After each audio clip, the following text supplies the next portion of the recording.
देश की राजधानी दिल्ली के जंतर मंतर पर सहारा निवेशक एक बार फिर से 27 दिसंबर 2023 दिन बुधवार को पहुंचे और कहा 9 महीने में पैसा देने की बात कही गई थी, लेकिन अभी तक अधिकतर लोगों को पैसा क्यों नहीं मिला।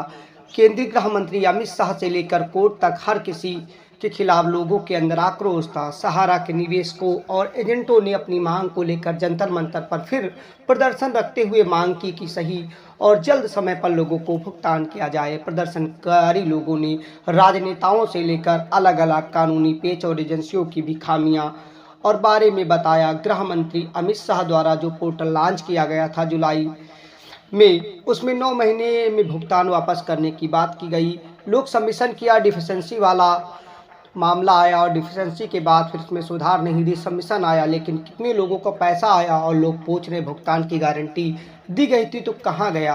बहरहाल इस पोर्टल पर अगर गृह मंत्री से लेकर हम राज्यसभा लोकसभा में बयान देखें तो 3 करोड़ लोगों ने 85,000 करोड़ पाने के लिए रजिस्ट्रेशन किया था, लेकिन कुछ लोगों में कुछ दिक्कतें आई हैं। आज पूरे आंदोलन की अलग अलग समय की तस्वीरें भी आपके सामने घूम रही होंगी। आंदोलन को समझिए, आखिर क्यों लोगों का पैसा नहीं मिल रहा है और क्यों सरकार का इस ओर गौर नहीं है। 5 राज्यों में विधानसभा चुनाव हो गए हैं।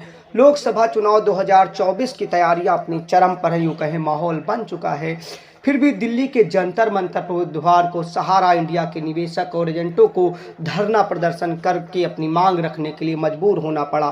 क्या इनकी मांग से सरकार के कानों में जू रेंगेगी या प्रशासन फिर से सही समय पर और भुगतान में जल्दबाजी करेगा। ये डिफिशेंसी वाला, मेंबरशिप वाला और तमाम चीज़ें जल्दी जल्दी सुधार कर मामले को निपटाया जाएगा, लेकिन पता नहीं। लेकिन देश के अलग अलग राज्यों से भीषण ठंड, जब कोहरा और ठंड राजधानी दिल्ली में बड़ी तेजी से दस्तक दे रही, उस समय लोग मजबूर होकर अपना पैसा यानी अपनी गाढ़ी कमाई को पाने के लिए प्रदर्शन कर रही हैं।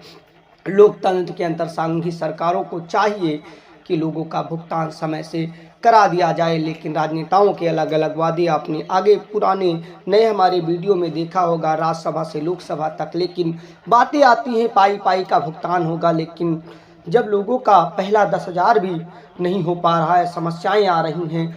आखिर किन कारणों से और किन वजहों से अगर सरकार इतने बड़े स्तर पर पोर्टल से नहीं निपटा सकती तो दूसरा विकल्प ऑफिस वगैरह या तीसरा जैसा भी चाहे विकल्प, कम से कम पारदर्शी तरीके से लोगों को भुगतान करा देना ही चाहिए।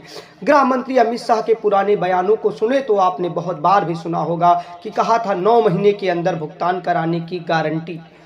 कहाँ गई ये गारंटी। लेकिन समय निकल जाने के बाद बहुत ही जल्दी यानी 31 तारीख को आज से 3 दिन बाद वो समय भी निकलने वाला है। गृह मंत्री जी, शासन प्रशासन, कम से कम जो लोग मजबूर हैं, अधिकतर लोग मजबूर के साथ साथ मजदूर हैं। कुछ लोगों को जिन आवश्यक कार्यों के लिए पैसा डिपॉजिट किया था वो भी काम निकल रहे हैं। बहुत से लोग इस दुनिया से भी निकल चुके हैं।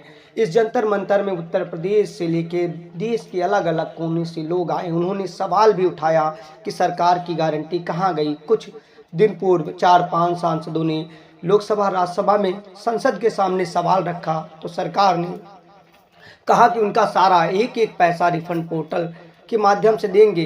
ज्ञान तो दिया गया, लेकिन स्पष्ट चीज़ें क्यों नहीं दी गई। अगर भुगतान में दिक्कतें आ रही हैं तो सरकार को कानून बनाकर कम से कम लोगों को उनके हक की कमाई पैसा। जब सहारा के पास एक संगठन है जिसमें मालिक या कोई संगठन या व्यक्ति आए या जाए, सुब्रत राय इस दुनिया में रहे या ना रहे, फर्क इससे नहीं पड़ता, वो नहीं है। ओपी श्रीवास्तव के हाथ में कमान दी गई या जिनके हाथ में भी दी जाए एक संगठित रजिस्ट्रेशन संगठन है तो सरकार की जिम्मेदारी बनती है। अगर किसी संगठन को लाइसेंस दिया है तो कामोबेश उसका भुगतान कराकर सही समय पर पैसा दिया जाए। लेकिन सरकार की मंशा भी सवालों के घेरे में है। लगातार देरी पर ऑल इंडिया जन संघर्ष मोर्चा समेत तमाम मोर्चे अलग अलग देश में जो बन गए हैं वो भुगतान का दावा कराते हैं और प्रदर्शन लगातार करते हैं। देश के अलग अलग हिस्सों की तस्वीरें कामोबेश वही आती हैं, लेकिन सरकार आखिर किन वजहों से लोगों को भुगतान नहीं दे पा रही है। सरकार को अपनी खामियां और जो भी चीज़ें हैं उनको कम से कम एक बेंच पर सभी संगठन से, आरसी, सहारा, सेबी को बैठकर लोगों की गाढ़ी कमाई को वापस करना चाहिए। अगर उद्योगपति या तमाम मामले में देखें तो सरकार जल्दबाजी करती है। सरकार का नारा भी है कि 3 साल में लोगों को न्याय दिया जाए। क्रिमिनल तो छोड़ दीजिए, यहाँ फाइनेंशियल रूप से लोग इतने कमज़ोर हो गए कि बहुत जगह पर क्राइम या चीज़ें बढ़ रही हैं या लोग निराश हो रहे हैं। शासन प्रशासन के खिलाफ उन्हीं के वादों को याद दिलाकर लोग जंतर मंतर पर प्रदर्शन कर रहे हैं। लेकिन गृह मंत्री अमित शाह का चुनावी बयानों के बाद क्या इस पर भी कोई बयान आएगा या इस पर एक ठोस रणनीति के तहत अब तक जो हुआ आगे भुगतान शुरू होगा? आगे जो भी अपडेट होगा विशाल की रिपोर्ट पे अपडेट किया जाएगा। चैनल से जुड़े रहें और लाइक से सब्सक्राइब करें ताकि अगली जानकारी आपको समय पर मिल पाए। आगे आंदोलन और चीज़ें लोकसभा चुनाव से पहले बहुत सी होंगी जो कि कवरेज